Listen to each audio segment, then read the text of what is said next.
अर्जुन को हिजड़ा बनने का श्राप महाभारत की एक महत्वपूर्ण कथा का हिस्सा है। महाभारत का युद्ध जब तय हो गया था, उससे पहले कई महत्वपूर्ण घटनाएं हुई थी। महाभारत में अर्जुन पांडवों में सबसे अधिक पराक्रमी योद्धा माने जाते हैं। उन्होंने कई युद्ध लड़े और महान धनुर्धर के रूप में प्रसिद्ध थे। जब पांडवों को अपने वनवास और अज्ञातवास का समय बिताना पड़ा, तो अर्जुन के जीवन में कई महत्वपूर्ण घटनाएं हुई।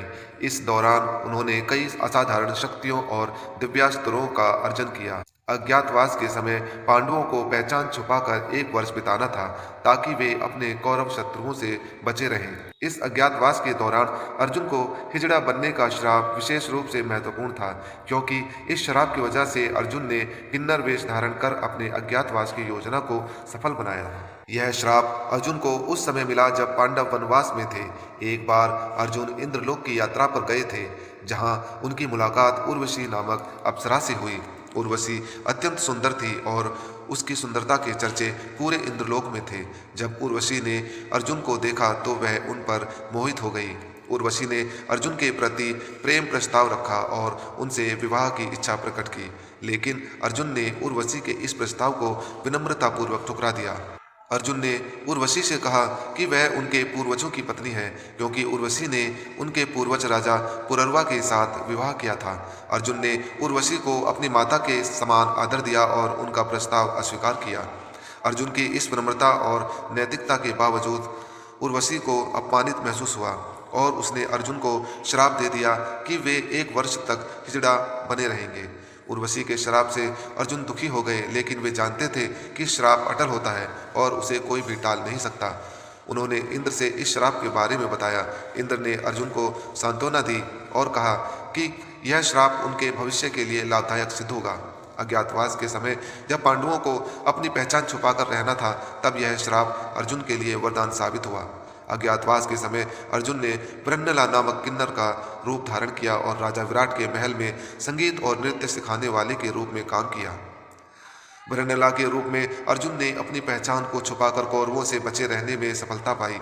वे राजकुमारी उत्तरा को नृत्य और संगीत सिखाने लगे और इस तरह उन्होंने अपना अज्ञातवास का समय सफलतापूर्वक पूरा किया। इस श्राप ने अर्जुन को एक नई पहचान दी, जिसे उन्होंने बहुत बुद्धिमानी और धैर्य से निभाया। कौरवों और अन्य लोगों को पता नहीं चला कि ब्रह्नला वास्तव में महान योद्धा अर्जुन है।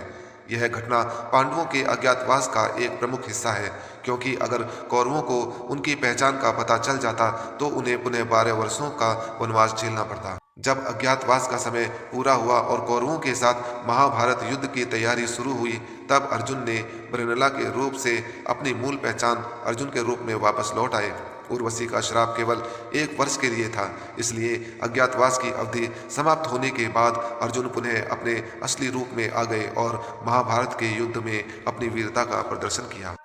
अर्जुन को मिला यह श्राप केवल एक कथा के रूप में ही नहीं देखा जा सकता, बल्कि इसमें कई आध्यात्मिक और नैतिक शिक्षाएं भी छुपी हुई हैं।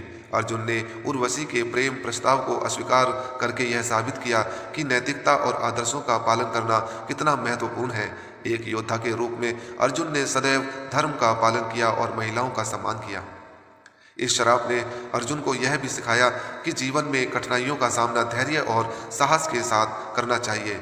अर्जुन, जो एक महान योद्धा थे, उन्होंने भी किन्नर के रूप में अपने जीवन का एक वर्ष बिताया और उस समय के दौरान भी उन्होंने अपने आदर्शों का पालन किया। इस कथा से यह शिक्षा भी मिलती है कि हर कठिनाई का एक उद्देश्य होता है। उर्वशी का श्राप, जो प्रारंभ में अर्जुन के लिए एक कठिनाई प्रतीत हुआ, अंततः उनके लिए लाभकारी सिद्ध हुआ। अगर यह श्राप नहीं होता तो अज्ञातवास के दौरान उनकी पहचान छुपाना बहुत मुश्किल हो जाता। जय जय श्री राधे, जय जय श्री कृष्ण।